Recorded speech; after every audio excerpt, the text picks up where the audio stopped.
Seigneur, je prie maintenant. Je prie pour tout ce qui s'oppose dans nos vies à l'adoration qui t'est due. Je prie pour toutes les passions qui sont cachées. Peut-être c'est pas une passion que tu sais, ou peut-être tu le sais, mais peut-être c'est quelque chose qui est caché, que tu fais tellement par habitude. Et le Seigneur, ce matin, il va te révéler. Il va te révéler cette idole dans ma vie. Je vais vous partager tout à l'heure quelque chose qui était dans ma vie il n'y a pas longtemps et que je me bats encore avec. Mais le Seigneur, en fait, il veut te parler. Parce que des fois, moi, c'était quelque chose qui était caché, quelque chose que je n'avais pas conscience vraiment. Et en fait, ça prenait mon cœur et mon cœur n'était pas entier pour Dieu. Et je sais qu'il y a peut-être encore des choses. Et je prie ce matin que tout ce qui empêche l'adoration, tout ce qui empêche que mon cœur il soit entièrement pour Dieu, que ça soit banni durant cette matinée dans le nom de Jésus. Amen. Je ne sais pas s'il y a des couples qui sont mariés ici, mais si ma femme savait que mon cœur il n'était pas entier pour elle, mais qu'il est à 95% pour elle, mais il est à 2% pour une amie et à 3% pour une autre amie, ben en fait elle ne sera pas contente. Pourtant on dit ça va, t'as 95% quand même, t'exagères, 95% c'est déjà bien. Ben non, en fait elle veut 100%, sinon ça s'appelle de l'adultère, même si c'est juste en pensée. Et ben pour le Seigneur c'est pareil. Et on doit être conscient ce matin. Et peut-être que vous ne l'êtes pas, mais vous allez l'être pendant cette matinée, qu'il y a peut-être, on n'est pas à 100%. Notre cœur, il n'est pas à 100% pour Jésus. Et le Seigneur, il est patient avec nous. Il veut que les choses, elles changent. Mais Seigneur, il veut 100%. Est-ce que vous êtes d'accord que le Seigneur, il veut 100%? Alors, si tu veux donner 100% de ta vie, ce n'est pas facile pour le Seigneur. Mais juste, tu dis, on peut prier ce matin, on peut lever la main, de dire, Seigneur, je prie maintenant. Vous pouvez répéter, Seigneur, je prie maintenant. Que tu m'aides, Seigneur, à ce que tout mon cœur soit pour toi, à 100%. Et je prie, Seigneur, que tu m'aides à renoncer à toutes les idoles, à toutes les mauvaises choses, aux choses même inconscientes. Aide-moi, Seigneur, parce que le désir de mon cœur, ma volonté, c'est de t'appartenir à 100%. Pas à 95%, ni à 97%. Ni à 99%, mais à 100%. Amen. Amen. Merci Seigneur. Merci au groupe de louanges.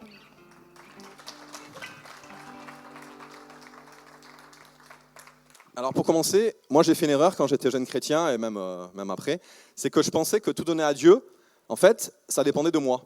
Je pensais que pour tout donner à Dieu, pour être à 100%, il fallait que je sois un athlète spirituel, vous savez, il fallait que je sois comme Paul, il dit, ne soyez pas un athlète pour les choses du monde, mais soyez un athlète pour Dieu. Alors je me disais, il faut que je sois un athlète pour Dieu, il faut que je me lève tôt le matin, il faut que je cherche Dieu le matin, il faut que je fasse beaucoup d'efforts pour ça. Et ce n'est pas entièrement faux. Mais il y a quelque chose que je n'avais pas compris, pourtant j'étais enseigné et je le savais, mais que je n'avais pas percuté. C'est qu'en fait, ce n'est pas de nos propres forces qu'on peut être à 100% pour Dieu. On peut avoir le désir d'être à 100% pour Dieu, mais si on n'est pas rempli de l'Esprit Saint, si on n'est pas en communion avec l'Esprit Saint, on ne peut pas être à 100%. Si l'Esprit Saint ne vient pas habiter en nous, à chaque instant, on ne peut pas être à 100% pour le Seigneur. Et je vous le dis parce que peut-être certains, vous êtes nouveaux dans la foi ou peut-être moins. Et peut-être vous vous dites, ouais, je suis motivé, dimanche après dimanche, je suis motivé pour marcher à 100% pour le Seigneur. Et puis vous arrivez le lundi matin ou le mardi, puis vous dites, ça s'est tout dégonflé. Et il n'y a plus la motivation. Et c'est normal, parce qu'on est des êtres faibles. On est des êtres qui sont tellement charnels que nos bonnes motivations, de nous-mêmes, en fait, on ne peut pas y arriver. Mais la bonne nouvelle, c'est que le Seigneur, il a prévu, il a tout pourvu, et c'est ce que je vais vous partager ce matin. Il a tout pourvu pour qu'on puisse demeurer dans sa présence. Même si on est faible, il a tout prévu pour qu'on puisse demeurer dans sa présence. Est-ce que c'est pas bon ça? C'est pas comme quand tu fais des études ou quoi, où tu dépends beaucoup de toi, tu dépends beaucoup de tes profs, tu dépends beaucoup de tes capacités intellectuelles, de ta mémoire, où on te dit, si j'ai pas tout ce qu'il faut, je réussirai pas mon diplôme. Dieu, il n'est pas comme ça. Dieu, il sait qu'on est faible, il sait qu'on a peut-être des manquements, et il nous donne tout ce qu'il nous faut pour qu'on puisse demeurer dans sa présence. Et comme on l'a chanté, demeurer, c'est vraiment un enjeu spirituel, surtout pour nous qui sommes croyants, engagés. C'est un enjeu, parce que la vie, le monde autour de nous, il est fait pour qu'on puisse adorer d'autres choses. Pas besoin de faire un schéma, pas besoin de faire un dessin, je pense qu'on en a tous conscience. Et ça, c'est un défi, parce que si on n'est pas bouillant pour Dieu, en fait, on passe à côté de notre vie, on passe à côté des choses que Dieu a prévues pour nous. Et ma pensée ce matin, c'était comment on fait pour rester attaché et demeurer en Dieu. Comment c'est possible de rester en feu tout le temps. Vous savez, c'est facile d'être en feu le dimanche matin. Moi, quand j'étais jeune chrétien, il y a 23 ans, Je me souviens, je venais le dimanche et waouh, j'étais visité. C'était nouveau pour moi, je ne connaissais pas. Et, waouh, et je me disais, waouh, c'est trop bien, ma vie, elle va changer. Et c'est vrai que ma vie était en train de changer. Mais j'avais l'impression que ce que je vivais le dimanche matin, ça y est, c'était une victoire totale et que pour jusqu'à la fin de mes jours, j'allais être en feu pour le Seigneur. Et malheureusement, quand j'arrivais le lundi matin et que le réveil sonnait, c'était pas le même délire, quoi. C'était pas la même ambiance. J'étais là, oh, j'avais pas envie d'aller bosser. À l'époque, j'étais en dépression. Enfin, j'étais en train de sortir de la dépression. Et lundi matin, d'aller bosser, c'était pas la joie. Et je me disais, mais comment c'est possible? Hier, j'étais tellement en feu avec Dieu. Et là, c'est lundi matin, je vais aller bosser, j'ai pas envie. Puis j'ai l'impression que Dieu, il est loin. Et j'ai l'impression que la présence de Dieu, elle est loin. Et je me disais, mais c'est quoi cette histoire? Et puis, du coup, je serrais les dents, je m'accrochais. Bon. Puis les jours allant, m'approchant du week-end, mon moral remontait parce que je voyais le week-end arriver. Vous savez, quand on n'aime pas sa vie, les seuls moments de réconfort, c'est le week-end, parce que le week-end, on fait ce qu'on veut. Et on n'est pas obligé d'aller travailler ou de faire des choses. Et du coup, à la fois, je me réjouissais parce que c'était le week-end, et à la fois, je me réjouissais parce que le dimanche, j'allais venir à l'église et puis que j'allais de nouveau être boosté. Mais ça a duré quand même pendant quelques mois, voire, peut-être pas quelques années, mais au moins pendant quelques mois, bien 6-9 mois. Et j'avais toujours ce combat, et des fois, le dimanche matin, j'étais désespéré, je me disais, mais ok, c'est cool, ce matin, je suis bien dans la présence de Dieu, je me sens fort, je me sens dans la foi. Mais je me disais, ouais, mais bon, ça fait 15 fois que lundi matin, c'était pas facile. Et la bonne nouvelle, c'est que, en fait, c'est pas une question d'émotion, c'est pas une question de ressenti. On peut déclarer des choses, et c'est pas en fonction de ce qu'on ressent. Et la bonne nouvelle, peut-être tu vis ça aussi, c'est que j'espère que ça va te parler les passages et ce que je vais partager ce matin. Parce qu'il y a ce verset, alors peut-être, je ne sais pas si on va l'afficher, dans l'évangile de Jean, au chapitre 15, qui dit « Demeurez en moi et je demeurerai en vous. Celui qui demeure en moi et en qui je demeure porte beaucoup de fruits, car sans moi, vous ne pouvez rien faire. Comme le Père m'a aimé, je vous ai aussi aimé, demeurez dans mon amour. » Waouh! En fait, le projet de Dieu, c'est qu'on demeure dans son amour. Et demeurer dans son amour, vous savez, c'est fusionnel. C'est quelque chose qui dure, c'est quelque chose qui reste. Ce n'est pas quelque chose d'éphémère. Quand on voit ce passage-là, demeurer, ça revient 7 ou 8 fois. Et je vous invite à le relire à la maison, dans au Jean chapitre 15, au verset 4. Demeurer, ça vient plein de fois, et parce que le Seigneur, il veut qu'on demeure. Il veut qu'on demeure avec lui, c'est qu'on demeure dans son amour. C'est tellement un projet merveilleux, c'est tellement incroyable. Et la vie normale, c'est de demeurer en Christ. Et moi, même encore aujourd'hui, mais je pense jusqu'à ma mort, ça a toujours été un défi de me dire « Seigneur, je veux demeurer dans ta présence. Je ne veux pas être avec toi le dimanche matin ou le matin quand je fais mon culte perso, et puis le reste de la journée, je demeure avec moi-même. » Et j'ai réalisé, j'en parlais peut-être tout à l'heure, mais j'ai réalisé il y a quelques temps qu'on dit qu'on veut demeurer avec le Saint-Esprit, parce qu'en fait, on demeure avec qui? On demeure avec le Saint-Esprit. Le Père, on demeure avec le Père par l'intermédiaire du Saint-Esprit. On demeure avec Christ par l'intermédiaire du Saint-Esprit. Et le Saint-Esprit, vous savez, il habite en nous, on est le temple du Saint-Esprit. Et j'ai réalisé il n'y a pas longtemps que souvent, en fait, je parle avec moi-même. Bon, c'est pas mauvais de parler avec soi-même, je ne sais pas si ça vous arrive. On se pose des questions, on réfléchit, on analyse. Et en fait, j'ai réalisé il n'y a pas longtemps que finalement, je passe beaucoup de temps à discuter avec moi-même. Et j'ai réalisé qu'en fait, si je demeure et si je suis le temple du Saint-Esprit, en fait, je devrais discuter avec le Saint-Esprit plutôt que de discuter avec moi-même. Et demeurer, ça en fait partie. Demeurer avec Dieu, c'est de dire, au lieu de discuter avec moi-même, d'essayer de trouver des solutions avec moi-même, d'essayer de parler avec moi-même, c'est de dire, je vais parler avec le Saint-Esprit. Et c'est facile, parce que le Saint-Esprit, il est déjà là. C'est juste de dire, je change de focus, et au lieu de me brancher sur moi-même, je me branche sur le Saint-Esprit. Alors, je disais tout à l'heure, il y a une bonne nouvelle, c'est que le Seigneur, il a tout prévu pour nous. Mais par contre, il y a ce monde qui veut nous détourner de cette communion avec Dieu.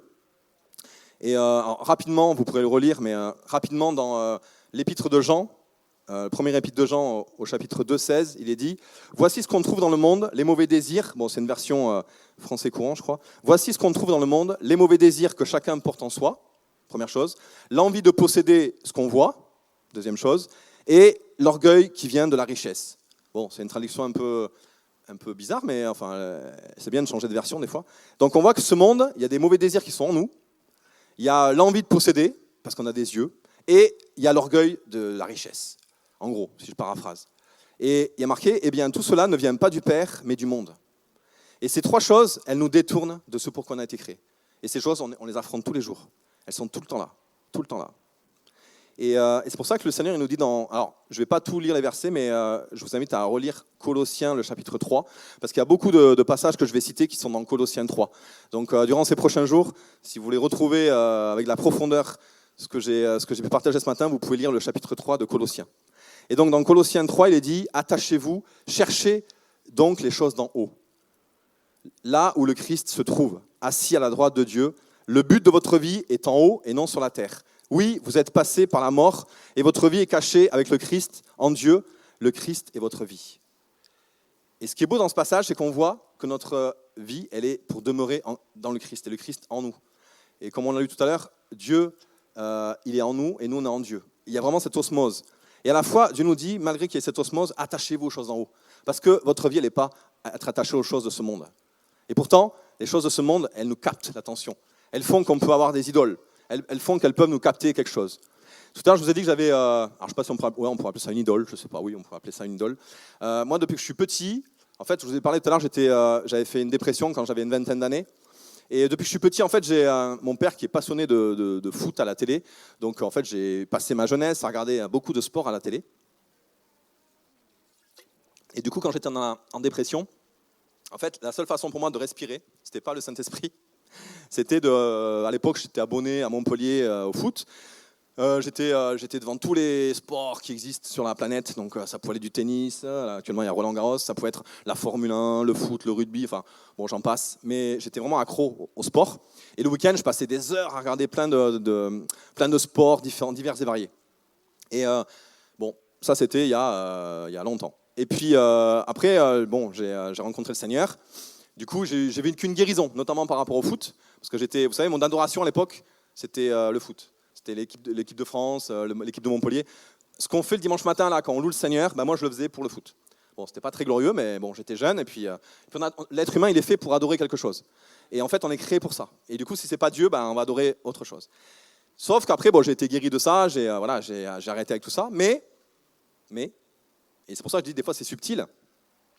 J'aime bien quand même aller sur le site L'Équipe. L'Équipe, il y a tous les résultats sportifs, il y a tous les résultats.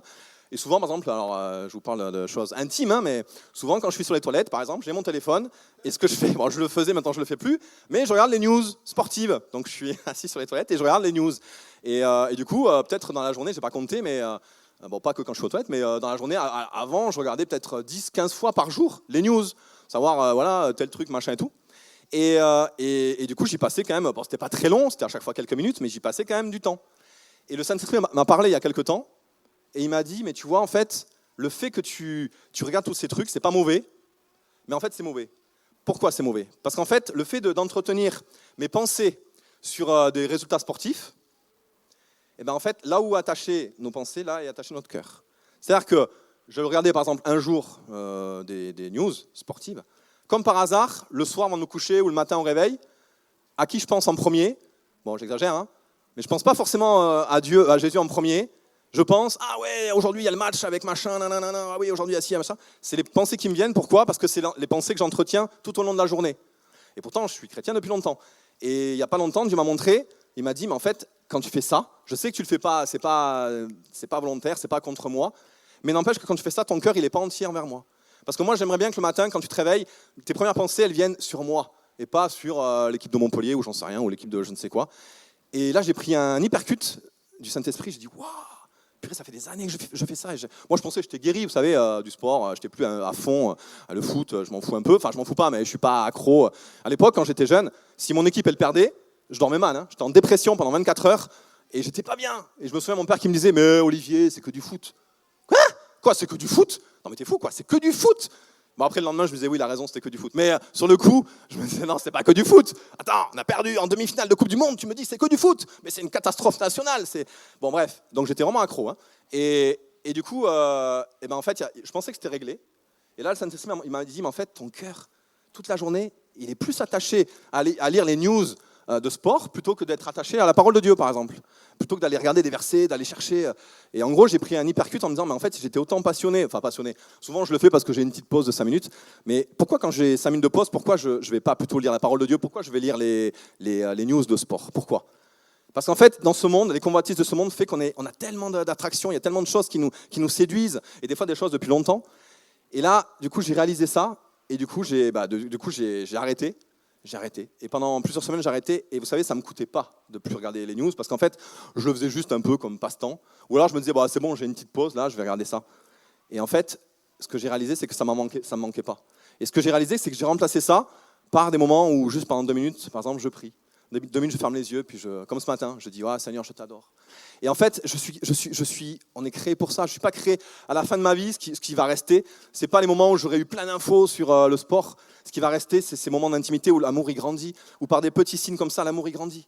Et peut-être qu'on a chanté ce chant, mais peut-être qu'il y a des choses dans ta vie où Dieu, en fait, ce n'est pas que Dieu dans ton cœur, je sais qu'il a la première place, mais est-ce que ton cœur, il est à 100% pour Jésus? Ou est-ce qu'il est qu'à 95% pour Jésus? Ou peut-être qu'il est peut-être moins, mais c'est égal.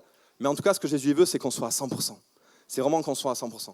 Et ce matin, pendant la louange, j'ai reçu une pensée. Alors, je ne vais peut-être pas le lire, ou je vais peut-être juste lire un petit bout.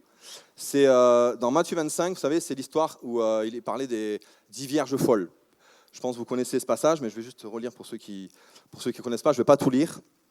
Mais il dit que Jésus qui dit « Le royaume des cieux sera semblable à 10 vierges qui, ayant pris leur lampe, allaient à la rencontre de l'époux. » Donc à l'époque, les Juifs, alors je ne connais pas trop les traditions juives, mais quand il y avait un mariage, apparemment, il y avait des vierges qui venaient pour, je ne sais pas quelle raison, mais bon, bref, ils ne sortent pas ça de nulle part, c'était une tradition. Alors je ne suis pas un expert. Mais en tout ça pour dire que quand l'époux, il venait, donc il y avait l'époux qui était là et qui avait la fête, le mariage, tout ça, il y avait donc des vierges qui venaient, et dans cette histoire, il est dit que 5 d'entre elles étaient folles et 5 étaient sages. Et donc il est dit que les folles, en prenant leur lampe, ne prirent point d'huile avec elles. Mais les sages prirent avec leurs lampes de l'huile dans des vases. Bon, je vous raconte pas tout, mais après l'époux il vient, on dit aux vierges, venez, l'époux est là, il faut venir. Il y a celles qui ont pris de l'huile avec elles peuvent aller, parce que bon, il fait nuit, tout ça. Et celles qui n'ont pas pris l'huile, elles peuvent pas aller, parce que du coup, voilà, elles sont dans les ténèbres et elles vont pas réussir à rejoindre le chemin. Et là, en fait, ça nous parle de quoi? L'époux, c'est notre amour pour Jésus. Parce qu'en fait, on est l'épouse de Christ. Donc, l'époux, c'est Jésus. Et nous, on est ses épouses, même si on est des hommes. Même si tu es un homme, tu es l'épouse. Voilà. Tu l'apprends peut-être ce matin, mais... Et donc, tous les enfants de Dieu, on est l'épouse de Christ. Sauf qu'il y a des épouses qui ont de l'huile et des épouses qui n'ont pas de l'huile. Alors, l'huile, ça peut être plein de choses différentes. Je ne dis pas que ce que je vais dire, c'est la seule vérité. Mais l'huile, d'après vous, ça serait quoi? Qu'est-ce que ça peut être? Alors, ça peut être plein de choses différentes. Le Saint-Esprit, j'ai entendu, ouais, exact. Donc l'huile, en fait, c'est le Saint-Esprit et c'est notre, vous savez, c'est notre réservoir. C'est notre, vous savez, quand on est dans la présence de Dieu, il y a un dépôt de Dieu qui est sur nous. Et en fait, il y a une passion qui est là. Et il y a une présence qui est là. Et ce matin, je veux parler de demeurer en Christ. Et en fait, quand on demeure en Christ, on a de l'huile. Vous savez, on est un vase et en fait, on est rempli de la présence du Saint-Esprit. Et on est tous remplis du Saint-Esprit, mais il y en a qui sont plus ou moins remplis. On est plus ou moins remplis en fonction de différentes choses. Et en fait, dans ce passage, ce qui est triste, c'est que celles qui n'avaient pas de l'huile sur elles, donc elles connaissaient le Seigneur, elles étaient comme nous, elles étaient croyants, elles étaient croyantes, elles aimaient Dieu, tout ça. Et pourtant, elles n'avaient pas d'huile sur elles. Enfin, en tout cas, elles ne l'ont pas pris avec. Pour elles, c'était peut-être pas important, j'en sais rien. Et à la fin, l'époux c'est Jésus, l'époux leur dit ces paroles qui sont assez dures. Donc elles n'ont pas le temps d'aller en acheter, tout ça. Et donc, l'époux leur dit, je vous le dis en vérité, je ne vous connais pas. Et moi, ce matin, pendant la louange, je me disais, Seigneur, de grâce, fais que jamais j'entende que tu me dises, Olivier, je ne te connais pas. Parce que pourquoi Jésus dit ça? Est-ce que Jésus ne me connaît pas? Jésus me connaît. Mais quand il dit je ne te connais pas, ça veut dire quoi? Je ne te connais pas assez. Je te connais, oui, mais des moments d'intimité avec toi et moi, en fait, je ne te connais pas beaucoup. C'est comme ceux qui ont levé la main au début, qui ont dit qu'ils ne me connaissaient pas. Et bien en fait, on se connaît, peut-être on s'est vu, ou peut-être on se croise, mais on ne se connaît pas. Je ne sais rien de vous, vous ne savez rien de moi. On ne se connaît pas vraiment. On se connaît, peut-être on s'est vu, mais on ne se connaît pas vraiment. Et quand on demeure en Christ, à la fois on connaît Christ, et à la fois Christ nous connaît. Bon, Christ nous connaît déjà, mais on peut partager des choses, parce qu'on est des amis. Et en fait, j'avais cette pensée de dire, Seigneur, fais que vraiment la passion pour toi et comme on l'a chanté tout à l'heure, le feu pour toi, il puisse demeurer. Il puisse vraiment demeurer. Parce qu'on ne veut pas arriver à la fin et dire, mince, en fait, j'ai raté. j'ai raté ma vie parce que j'ai été pris par plein d'autres choses, comme moi j'ai parlé du sport, mais ça peut être plein de petites choses qui nous volent une partie de notre cœur. Et moi, quand le Saint-Esprit m'a parlé par rapport au sport, en fait, j'ai vu que mon cœur, il était comme cloisonné, vous savez, comme une pizza qui est coupée en plein de morceaux. Et je voyais que le Seigneur, il voulait qu'il ait toutes les parts, vous savez. Il voulait qu'il y ait toutes les parts de la pizza. Il ne voulait pas juste qu'il y ait les 3/4 de la pizza. Et je voyais qu'il y a une partie, en fait, qui ne lui revenait pas. Et moi, j'aurais su ça, j'aurais dit, mais non, Seigneur, je ne veux pas ça, je veux tout pour toi. Mais dans les faits, mes pensées, elles n'étaient pas 100% pour le Seigneur. Et il y avait des bouts de pizza, mon cœur était comme éclaté. Il y avait des choses qui n'étaient pas pour le Seigneur. Et j'ai dit, Seigneur, de grâce, montre-moi ces choses si ça doit se reproduire, ou montre-moi s'il y a d'autres choses. Et ce n'est pas un combat facile, parce que des fois, il faut réajuster. Il faut se dire, ah, là, hier, j'ai pensé beaucoup ou ces derniers temps, je suis assez préoccupé par telle ou telle chose. Et Seigneur, ces préoccupations, elles te prennent, elles te volent une place. Alors, maintenant, on va voir qu'est-ce que le Seigneur a prévu pour qu'on puisse demeurer dans la présence de Dieu et pour qu'on puisse demeurer dans cette intimité avec Dieu. Alors, il y a ce passage qui est connu, je vais juste le lire, qui va un peu introduire les solutions. Dans Éphésiens, il est dit « Entretenez-vous par des psaumes, des hymnes, par des cantiques spirituels, chantant et célébrant de tout votre cœur les louanges du Seigneur. » Comme on l'a fait ce matin, mais ce n'est pas réservé que pour le dimanche matin. On peut, aujourd'hui en plus avec YouTube, avec tout ça, on peut adorer Dieu dans la voiture, on peut adorer Dieu dans la maison, on peut le faire tout le temps avec son téléphone, en plus c'est pratique. Et en fait, d'entretenir une atmosphère de louange, c'est tellement puissant. Parce qu'en fait, c'est facile. Si, imaginons, je reprends mon exemple, j'ai 5 minutes entre 2 rendez-vous, au lieu d'aller regarder des news ou d'aller faire quoi que ce soit, je prends un chant d'adoration et je loue le Seigneur. Qu'est-ce qui va se passer ? Sans que je fasse d'efforts, naturellement, dans des moments, le matin au réveil ou le soir ou n'importe quand, je vais repenser au Seigneur. Pourquoi ? Parce que mes pensées, elles sont habituées à être dans la présence de Dieu. Par contre, si mes pensées, elles sont habituées, déjà nos pensées sont habituées à plein de choses, à travailler, à toutes les choses à faire, au quotidien, donc déjà elles sont occupées, elles sont là pour ça. Mais si mes pensées, elles sont pas, il n'y a pas une partie qui est juste là pour le Seigneur, et ben ça veut dire qu'elles ne vont pas venir nous chercher. Vous savez, les pensées, elles viennent nous chercher. Et des fois, on ne pense à rien. Hop, et du coup, j'ai un cœur pour Dieu. J'ai un moment je sens quelque chose, un amour pour Dieu. Et ça, c'est important. Nos pensées, c'est tellement important. Et nos pensées, en fait, elles provoquent, elles sèment. Non, elles sèment. On récolte ce qu'on a semé. Si je sème des pensées où je suis attaché à Dieu, où je demeure dans la présence de Dieu, je vais récolter un amour pour Dieu qui va être beaucoup plus constant. Par contre, si je ne sème pas dans les pensées avec le Saint-Esprit, je vais beaucoup moins se récolter. Et ce verset, il est puissant parce qu'il nous dit vraiment entretenez-vous par des psaumes, par des chants, des louanges. Entretenez-vous. Ça veut dire, dès que vous avez 5 minutes, entretenez-vous. C'est comme le sportif, un sportif de haut niveau, dès qu'il a 5 minutes, il va faire des pompes, ou je ne sais pas ce qu'il va faire, parce qu'il veut gagner la médaille, ou il veut gagner le combat de boxe, ou je ne sais quoi. Mais par contre, s'il est avec le Seigneur, il dit, je veux m'entraîner pour être dans l'adoration, tout le temps, avec le Seigneur. Et c'est automatique. Quelqu'un qui le fait, automatiquement, il en aura les fruits. Et le verset que je vous disais tout à l'heure, c'était dans Colossiens 1,29. C'est pourquoi je travaille et je lutte avec la force du Christ qui agit en moi avec puissance. Ce n'est pas de nos propres forces qu'on peut être rempli de Dieu. C'est parce que le Christ a agi en moi. Et ça, je le disais tout à l'heure, nous ne l'oublions pas. Ce n'est pas parce que je me lève le matin à 6 heures, ce n'est pas parce que je veux être un bon disciple de Christ, c'est parce que le Christ, il habite déjà en moi. Et ça, c'est une bonne nouvelle, c'est que Dieu a choisi de venir habiter en nous. Donc ne faites pas mon erreur de vous dire je vais être un disciple, je vais faire avec ma volonté, avec ma force, avec tout ce que j'ai, c'est pas mauvais en soi, mais vous allez être déçus parce qu'en fait, Christ, il est déjà là. Il n'y a pas besoin de créer quelque chose pour que Christ vienne plus, il est déjà là. Il faut juste lui laisser la place. Comme disait Jean-Baptiste, il faut que je diminue pour que lui puisse grandir. Si je suis au téléphone avec quelqu'un et que je parle beaucoup, je parle, et puis imaginons je suis avec Rodrigue, puis Rodrigue il ne peut pas en placer une, parce que dès qu'il me parle, je coupe la parole, je reparle, et puis à la fin je dis, écoute Rodrigue, c'était cool qu'on ait pu discuter ensemble, et bonne journée, à bientôt. Et Rodrigue va être là, en fait j'en ai pas placé une, il a fait que parler, et il dit que c'était cool, mais en fait il s'est écouté parler, quoi. Et des fois on est comme ça. Des fois, on est tellement à vouloir faire des choses et Dieu nous dit non, juste fais silence. Juste laisse-moi parler, laisse-moi en placer une. Essaye pas de faire tous tes efforts, même si faire des efforts, c'est bon, hein, Paul il le dit. Mais la vraie solution, c'est juste de diminuer, pas des fois d'en faire plus, mais juste de diminuer et de laisser le Seigneur pouvoir prendre la place.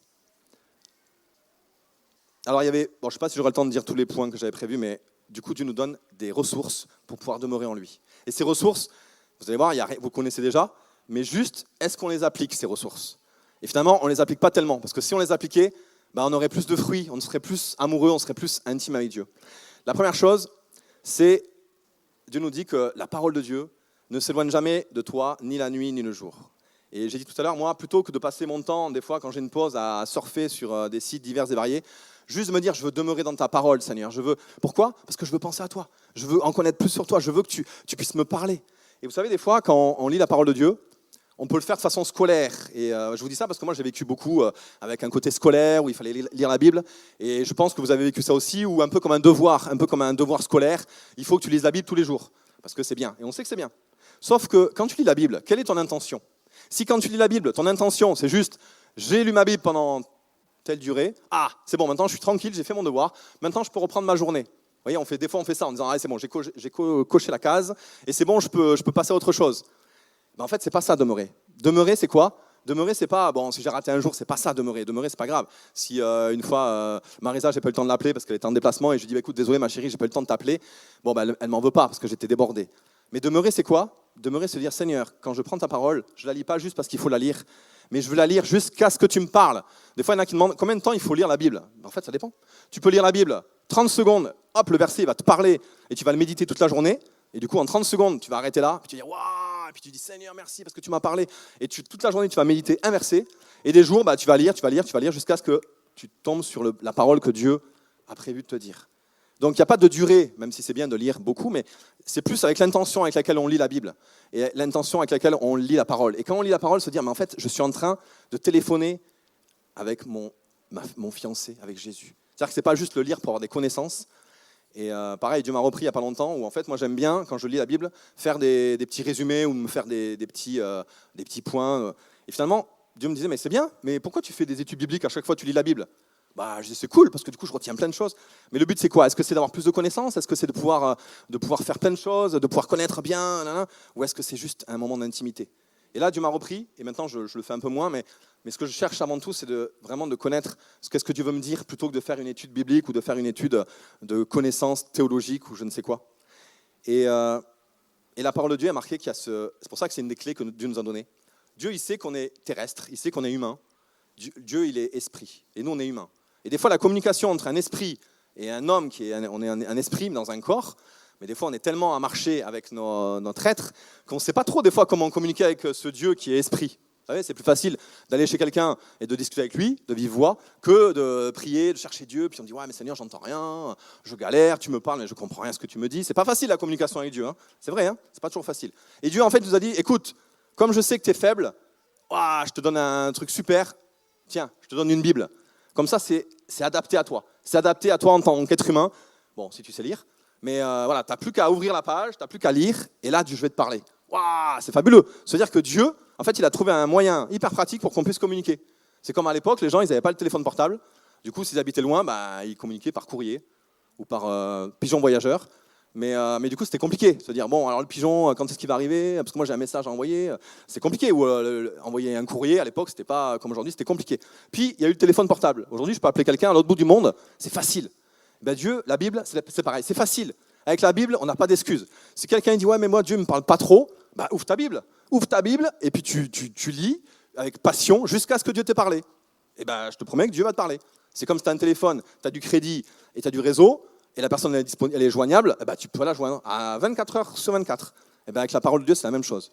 Et en fait, c'est tellement important de pouvoir être renouvelé dans notre pensée, parce que la Bible, elle dit qu'elle renouvelle notre intelligence. Et ça, c'est tellement puissant. Pour demeurer en Christ, on a besoin d'être renouvelé dans notre intelligence. Si je ne suis pas renouvelé dans mon intelligence, qu'est-ce que c'est qui va venir remplir mon être? C'est le monde. C'est le boulot, c'est les collègues, les soucis, moi ça pourrait être le sport. Tout ça, ça va venir remplir. Et c'est normal, parce qu'on est dans un monde où on est rempli, on est comme un vase, on est rempli par tout ce qu'on voit autour de nous. Mais si je ne prends pas un temps pour me renouveler par la parole de Dieu, je vais être comme un païen. C'est-à-dire que les païens, eux, ils sont renouvelés par les choses de la terre, et c'est normal parce qu'on est humain, mais ils ne sont pas renouvelés par Dieu. Et si nous, on n'est pas renouvelés par Dieu, qu'est-ce qui nous différencie d'un païen qui, lui, va être nourri par les informations, par tout ce qu'il y a dans le monde. Et des fois, on ne se rend pas compte de la chance qu'on a d'avoir la parole de Dieu, parce qu'elle nous permet d'être renouvelés pour penser comme Dieu pense, pour voir le monde comme Dieu le voit, pour nous-mêmes parler sur nous-mêmes comme Dieu parle sur nous-mêmes. Et ça, si on ne le fait pas dans la parole de Dieu, eh ben, personne ne pourra le faire pour nous. Et je nous encourage vraiment, quand on lit la Bible, à avoir une intention de se dire, je suis au téléphone avec papa, et de se dire, je peux être renouvelé dans mes pensées.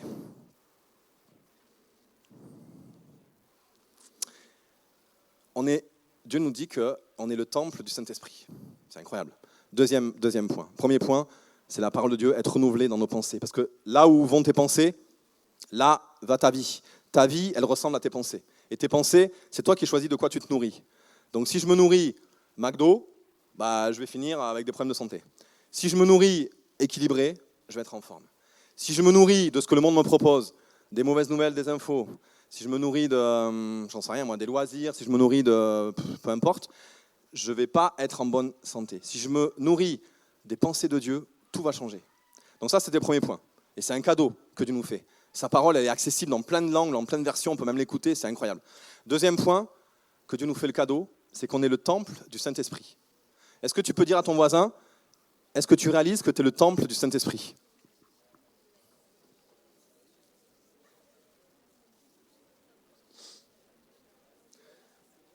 Alors, qu'est-ce que ça veut dire être le temple du Saint-Esprit ? Bon, ici, on pourrait dire que c'est un temple, même si on appelle ça l'église, mais il y a des églises qui s'appellent des temples. Et nous, on pense que, comme à l'époque dans l'Ancienne Alliance, il y a les temples, et la présence de Dieu venait dans le temple, vous savez ? Et Dieu, qui est un Dieu hallucinant, qui est un Dieu incroyable, il n'y a que Dieu pour penser à quelque chose comme ça, Dieu, qui est le créateur de tout, a choisi de venir habiter dans sa créature. Les gens qui disent des fois, qui en veulent à Dieu, qui disent « ouais mais Dieu, il fait ci, il fait ça », les gens qui ne connaissent pas trop Dieu, des fois j'ai envie de leur dire « mais si tu savais, Dieu, à quel point il s'est mis à notre niveau, il nous aime tellement, que Dieu, il s'est rabaissé au point de venir habiter en nous. » C'est-à-dire qu'on est chacun le temple du Saint-Esprit. C'est juste fou, c'est juste incroyable. C'est-à-dire que j'ai juste à me concentrer sur moi-même, sur ce qui habite en moi, et je sais que Dieu est là. Pas besoin d'aller chercher à droite, à gauche.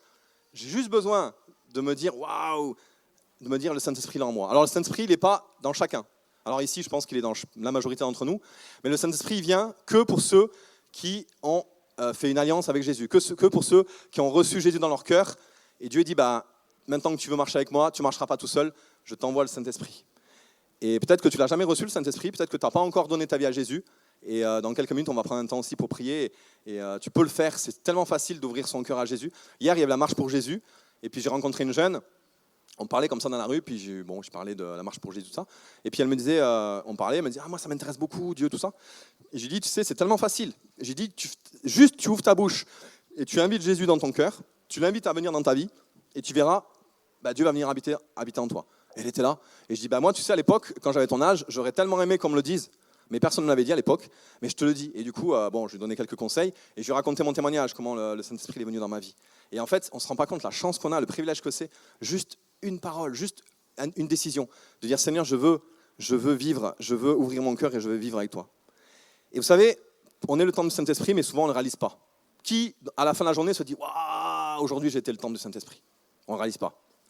Et il y a quelque chose que je vais vous encourager à faire pour réaliser la présence du Saint-Esprit en vous. Et ça, vous pouvez le faire tous les jours. Et pour le faire, il faut être courageux, parce que ce n'est pas facile. Moi, j'ai expérimenté ça il y a quelques mois, et je peux vous dire que c'est violent.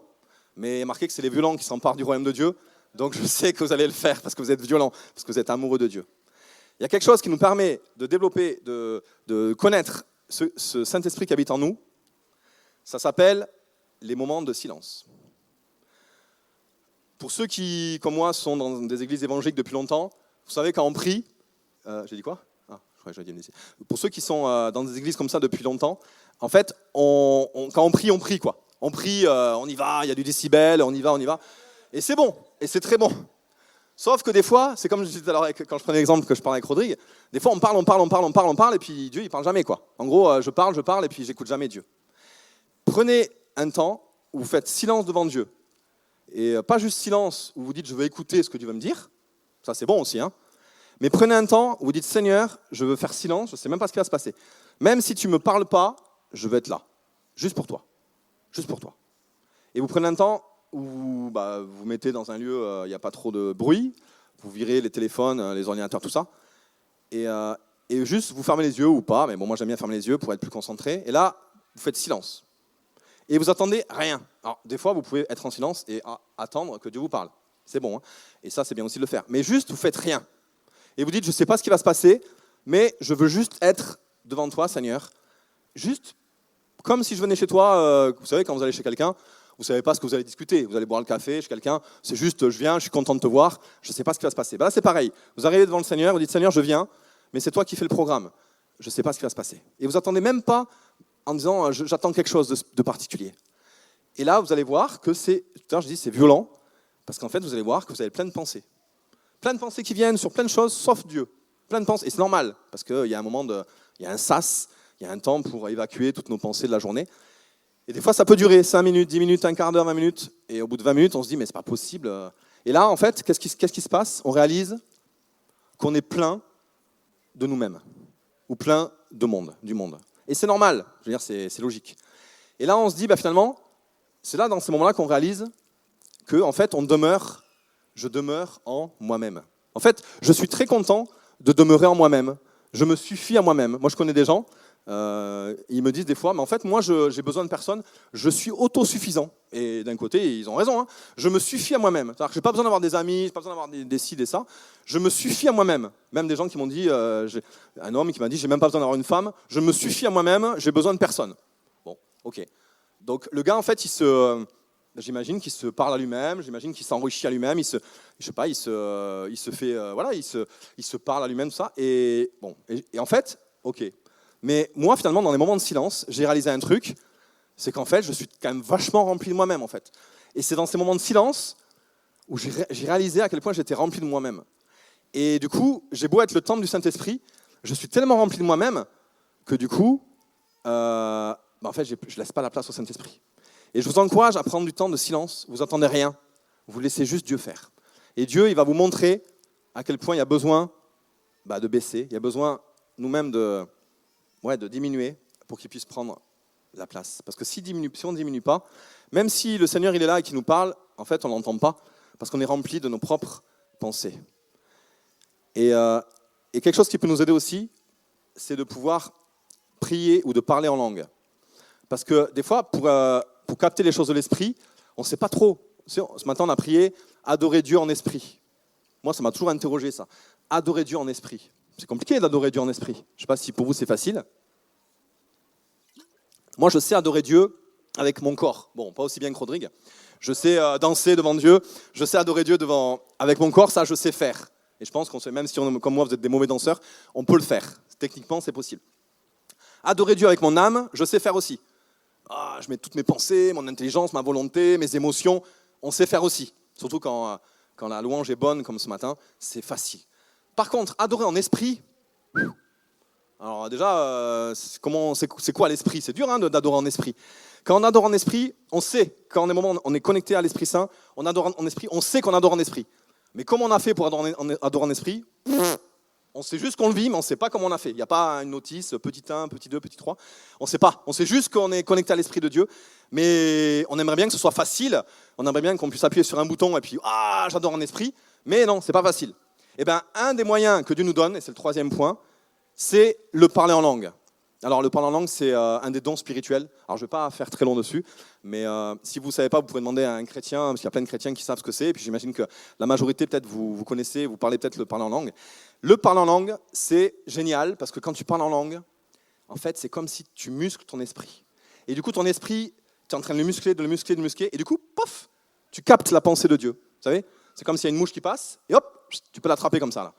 Et que sinon tu es juste un peu gauche, comme quand tu es en train de tuer des moustiques, et il te faut 5 fois pour réussir à tuer le moustique, et tu rates à chaque fois. Quand tu parles en langue, c'est comme si le temps s'arrêtait, et puis tu arrives à choper le moustique, parce que tu es beaucoup plus conscient de... Bon, ça vaut ce que ça vaut comme image, mais... mais ce que je veux dire, c'est que le parler en langue fait que la pensée de Dieu va venir, et hop, on va pouvoir la capter. Dieu va nous parler, ah, j'ai entendu Dieu. Alors que Dieu m'aurait peut-être parlé avant, mais je ne l'aurais pas saisi, parce que mon esprit n'était pas assez musclé. Et le parler en langue, c'est un outil merveilleux que Dieu nous a donné pour qu'on puisse capter et qu'on puisse adorer en esprit. Alors si je fais un petit récap, ce n'est pas des nouveautés, je ne vous apprends rien de spécial, mais est-ce qu'on vit ces choses? Est-ce que je me dis mes pensées ont besoin d'être nourries de la parole de Dieu? Est-ce que je réalise que j'ai besoin d'être renouvelé? Comme moi je vous ai dit par rapport au sport, j'avais besoin d'être renouvelé de ma pensée pour réaliser qu'il y avait des pensées parasites. Et sans la parole de Dieu, on ne peut pas renouveler nos pensées. Deuxième chose, prendre des temps de silence pour réaliser qu'on est le temple du Saint-Esprit. C'est tellement important. Et si vous ne parlez pas encore en langue, c'est un don que Dieu donne.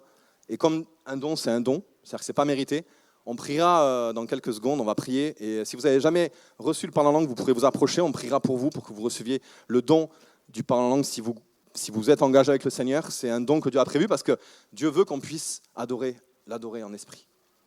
Et un tout dernier point, c'est que Dieu nous a donné, on est tous réunis ici, il nous a donné une famille. On est une famille. Et ça, c'est précieux. Est-ce que ce matin, c'était difficile ce matin de demeurer dans la présence de Dieu? Est-ce que c'était difficile ce matin? Non. Pourquoi? Parce qu'on était tous ensemble. Et quand on est tous ensemble, on est portés. Et moi, je sais que, j'ai pas trop eu le temps de parler de la prison, parce que le temps passe trop vite. Mais en prison, on a des moments, en fait, ce qui est génial en prison, c'est qu'on est avec des gens qui ne connaissent rien de Dieu. Rien. C'est-à-dire qu'ils sont peut-être certains catholiques de loin, voilà. Ou alors ils sont non pratiquants, mais ils ne connaissent pas grand-chose en vérité. Et ils viennent à des cultes, ou ils viennent à des groupes de parole, et semaine après semaine, en fait, ils entendent la parole de Dieu. Semaine après semaine, en fait, il y a des paroles de Dieu qui viennent les encourager. Et semaine après semaine, en fait, le fait qu'on est ensemble, il se passe des trucs de fou. Et il y a vraiment le côté où c'est l'Esprit de Dieu qui agit, c'est sûr, la parole de Dieu aussi qui fait son effet, mais il y a aussi le fait qu'on est ensemble. Et qu'ils sentent qu'on est, comme ce matin, il y a la bienveillance, il y a de l'affection. Et du coup, le fait que tout est réuni, c'est facile de demeurer dans la présence de Dieu quand on est réunis. Et le souci, c'est qu'on est réunis le dimanche matin. Et je vous encourage à demeurer aussi, les frères et les sœurs ensemble, pas juste le dimanche matin. Je sais qu'il y a le repas à midi, je sais qu'il y a plein de choses qui se passent. On ne peut pas être tous réunis tous les jours, ça c'est impossible. Mais par contre, on peut demeurer avec des frères et avec des sœurs régulièrement. Et la question que je voudrais te poser par rapport à ce point-là, et on m'a posé cette question il y a quelques temps et j'avoue que ça m'a fait réfléchir. Si on est une famille, qu'est-ce qu'il y a dans la famille? Dans la famille, il y a des parents, il y a des enfants, il y a des frères et sœurs, il y a des petits-enfants, etc., etc. Et la question que je vais te poser, si on est une famille, et ce n'est pas pour vous mettre mal à l'aise, c'est juste pour vous dire que Dieu a prévu plus pour chacun d'entre nous, pour demeurer dans sa présence. Je vais te poser la question, qui est ton père ou ta mère spirituelle? Qui est la personne qui prend soin de toi? Qui est la personne qui te fait grandir, qui te challenge? La personne qui connaît tes défis, la personne qui connaît tes progrès, la personne qui t'applaudit quand tu progresses, qui t'applaudit quand tu triomphes, la personne qui pleure avec toi quand tu pleures, la personne qui porte tes sujets de prière. Qui est ton père et qui est ta mère spirituelle? Et moi, quand on m'a posé la question, je me suis dit, bonne question.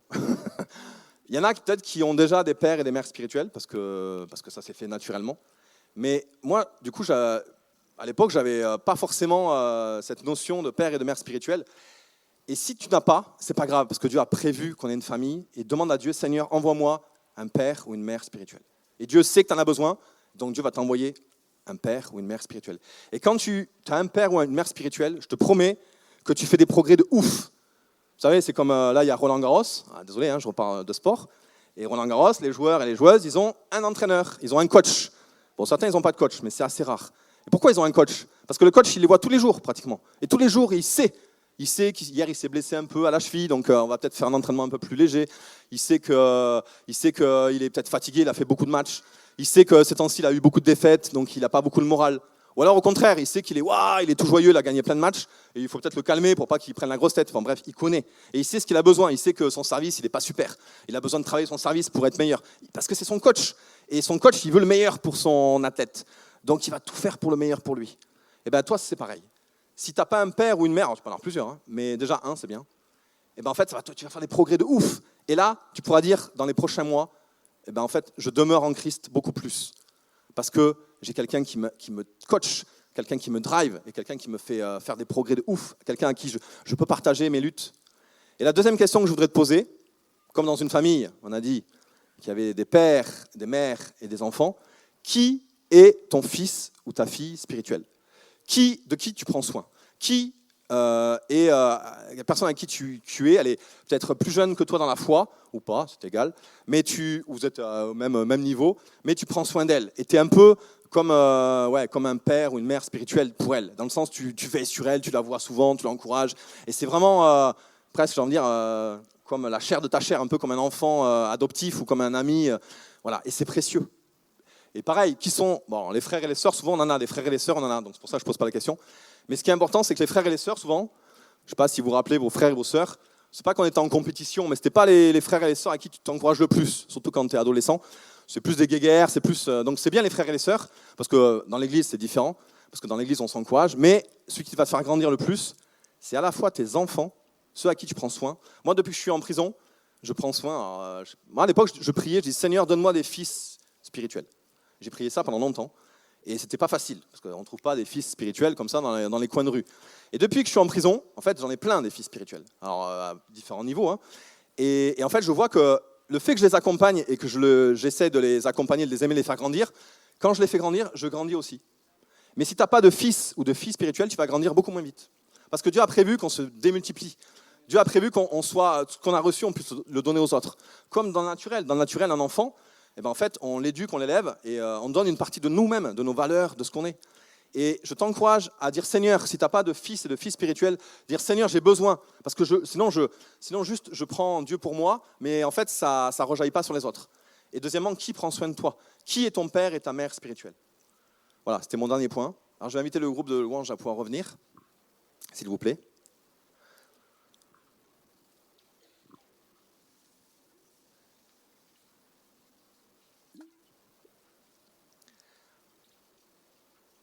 Et il y a un dernier point qu'on va finir avec la prière par rapport à ça.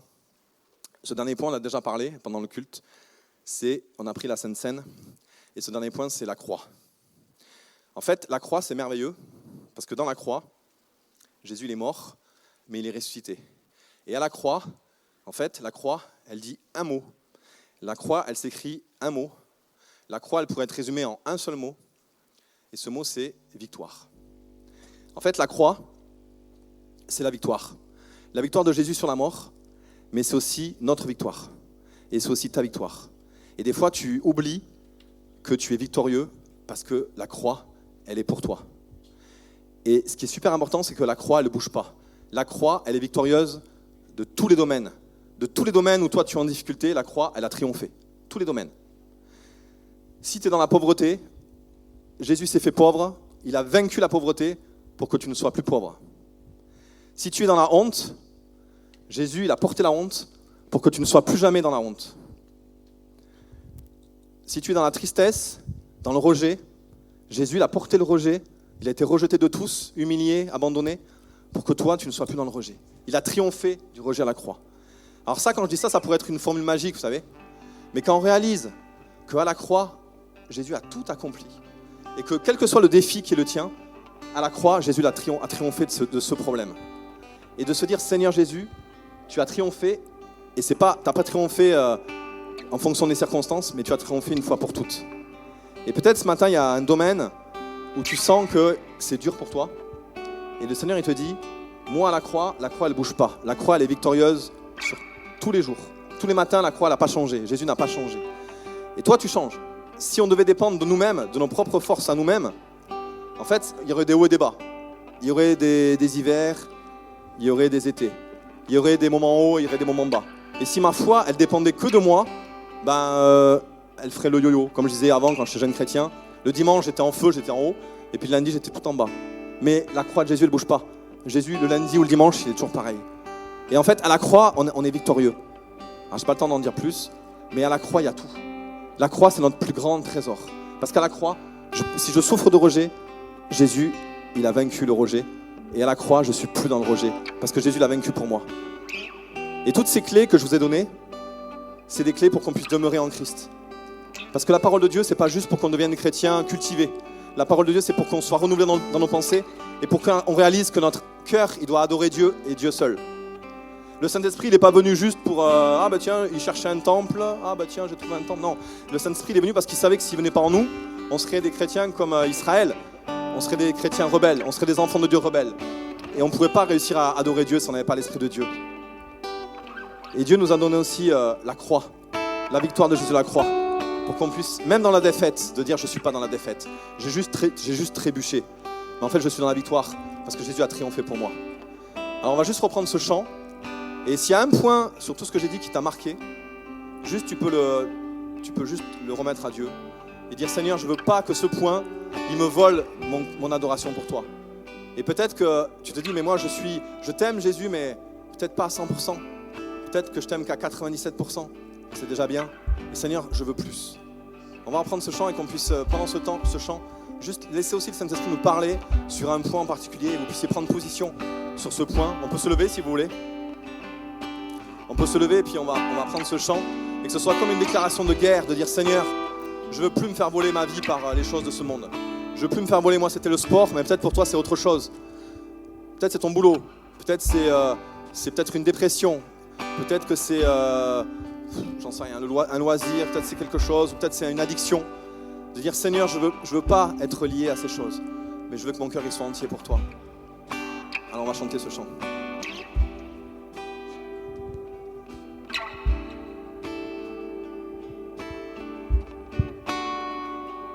Quand je regarde ta sainteté et que je contemple ta beauté, les choses qui m'entourent ne valent plus rien pour moi. Je découvre la joie de te chanter, de déposer ma vie à tes pieds. Il n'y a que toi qui importe pour moi. Je veux t'adorer,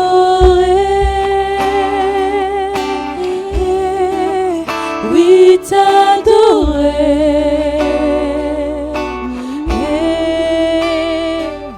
Ma raison de vivre, c'est de t'adorer. Je veux t'adorer.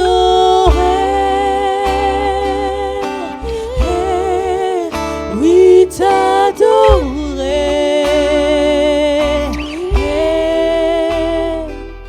Ma raison de vivre, c'est de t'adorer. Amen. Si tu sens dans ton cœur que tu veux refaire une alliance avec Jésus dans le sens où tu sens qu'il y a des choses qui t'ont volé, cette intimité, cette passion, ce feu pour Dieu, tu peux juste avancer, dire Seigneur, donne-moi, brûle-moi de ton feu, envoie-moi ton feu, que ce feu il vienne et qu'il demeure. Tu peux t'avancer devant et crier à Dieu parce que Dieu entend. Dieu il est bon avec nous parce qu'il sait que s'il y a un cœur qui désire, Dieu il remplit. Et c'est ton cas, tu peux t'avancer pour demander Seigneur, je veux plus. J'ai besoin que tu viennes briser les chaînes. J'ai besoin peut-être aussi de parler en langue. Je ne parle pas encore en langue et j'en ai besoin pour être sensible aux choses de l'esprit. Tu peux t'avancer, tu peux juste recevoir de Dieu et juste t'attendre à Dieu. Dans ce temps, on va reprendre encore le refrain. Alléluia.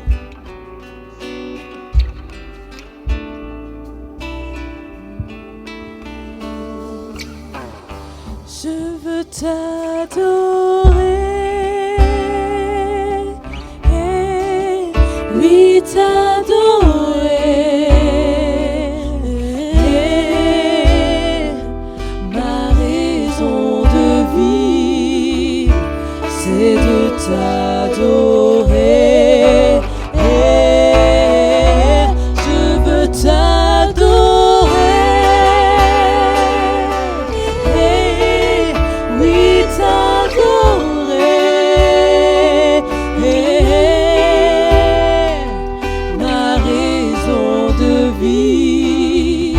C'est de t'adorer.